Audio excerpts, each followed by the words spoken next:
আওয়ামী লীগের নেতারা মিটিং করছে, মাজার জিয়ারত করছে, চা কফি খাচ্ছে, পার্কে একসাথে বসে গল্প করছে, চেয়ার টেবিল পেতে। আওয়ামী লীগের বড় বড় মন্ত্রীদের ছবি টবি দেখলাম, এবং এই ছবিগুলো যারা তুলেছেন, যে সকল বাংলাদেশিরা ওখানে ছিলেন, তারাও সাক্ষাৎকারে বলেছেন তারা দেখেছেন। তো ছবি এবং বক্তব্য দুটো মিলে আমরা ধারণা করতে পারি আগে থেকেই যেহেতু শত শত পারহাপস হাজার হাজার আওয়ামী লীগের নেতাকর্মীরা ভারতে পালিয়েছে, এবং মানে গত কয়েকদিন আগে দিল্লিতে পররাষ্ট্র মন্ত্রণালয়ের যে মিটিং হয়েছে সেখানে আমরা দেখলাম যে আওয়ামী লীগকে পুনর্বাসন করবার যে আয়োজন তারা করছে, পরিকল্পনা করছে, তার একটা অংশ হিসাবে দেখলাম সেখানে আলোচনা হয়েছে যে দিল্লি, কলকাতা, ত্রিপুরার এবং আসামে এই কয়েকটা জায়গাতে আওয়ামী লীগ নেতাকর্মীদের ছড়াছড়ি আছে, এবং আওয়ামী লীগের পক্ষ থেকে সম্ভবত এরকম একটা বার্তা দেওয়া হচ্ছে যে দল আকারে আওয়ামী লীগ সেখানে রাজনৈতিক কর্মকাণ্ড পরিচালনা করতে পারবে কিনা।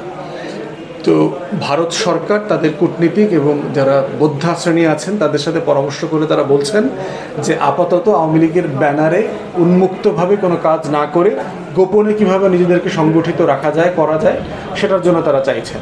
তো আমরা ভারত সরকারের মিটিংয়ের যে অংশটুকু বের হয়েছে এবং বাকি যেটা গণমাধ্যমে এসছে সবটা মিলায়ে এটা আমরা বলতেই পারি যে আওয়ামী লীগের একটা বিশাল সংখ্যক ফ্যাসিবাদের দোসর যে সকল নেতাকর্মীরা ছিল তারা ওখানে আছে, তারা বিভিন্নভাবে পালিয়েছে, এবং এর সাথে প্রশাসনের লোকজনও আছে যারা সাবেক পুলিশ, র্যাব কর্মকর্তা ছিলেন, খুন খারাপি, গণহত্যার সাথে জড়িত ছিলেন, তারা সবাই এখানে আছে।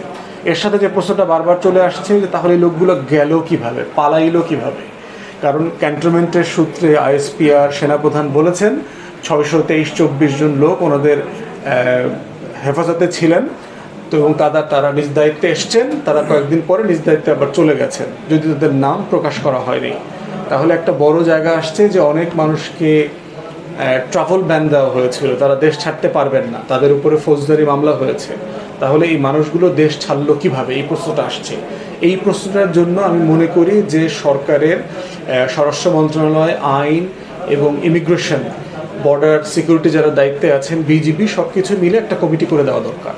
যে 5-7 জন মিলে একটা কমিটি করে দেখা দরকার যে সীমান্তের কোন কোন জায়গা দিয়ে কে কীভাবে পার হয়েছে, স্থানীয় প্রশাসন, সীমান্তবর্তী অঞ্চলের ওসি, টিএনও, স্থানীয় আওয়ামী লীগের নেতারা কোনোভাবে এই কাজে সাহায্য করেছে কিনা।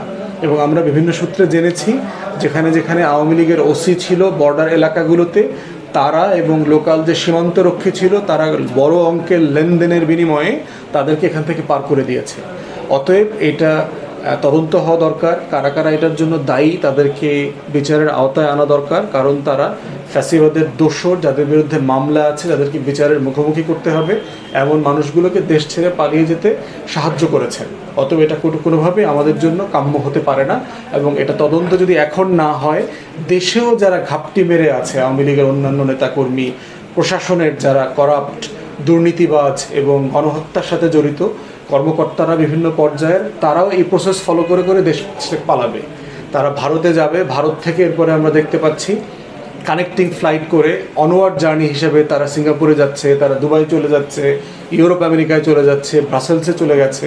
তো এই প্রসেসটা বন্ধ হওয়া দরকার, এবং সেক্ষেত্রে সেনাবাহিনীর দপ্তরে যারা দায়িত্ব পালন করেছেন, যাদেরকে হেফাজতে নেওয়া হয়েছিল, এই টিমেরও কোনো দায় আছে কিনা, তারাও সাহায্য করেছেন কিনা, গোয়েন্দা সংস্থাগুলো সাহায্য করেছে কিনা, সবগুলো আমরা খতিয়ে দেখবার জন্য অন্তর্বর্তীকালীন সরকারকে আহ্বান জানাচ্ছি।